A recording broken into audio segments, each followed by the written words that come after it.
In addition to the economy, the other big issue before the country these days is the war in Iraq. Conditions on the ground for U.S. forces there have improved measurably in recent months, raising hopes that more of them might soon be headed home. But as we first reported last night, that's not the recommendation that's sitting on the president's desk. We get more from our Pentagon correspondent, Jim Miklaszewski.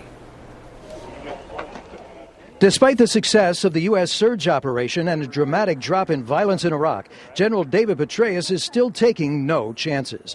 In his recommendation to President Bush, Petraeus wants to halt further troop withdrawals and keep more than 140,000 U.S. troops in Iraq until early next year. In an interview aired today on Al Arabiya, Petraeus warned Iraq still faces serious security threats, along with other major challenges. A date for Iraqi provincial elections is still in doubt. Most U.S. allies have or are preparing to pull out their forces, and it's still not clear whether 100,000 heavily armed Sunni sons of Iraq will be absorbed by the Iraqi government or reignite a new insurgency.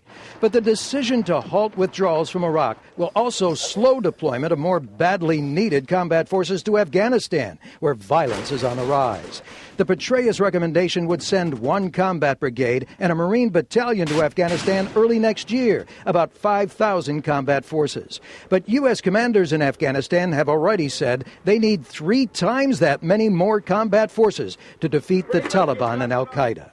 I can come in and I can clobber the enemy, but then I can't hold it and stay with the people. President Bush is expected to accept Petraeus' recommendations early next week, which would kick the critical decisions on troop levels in Iraq over to the next president. The current U.S. administration has very little leverage domestically or in the international arena.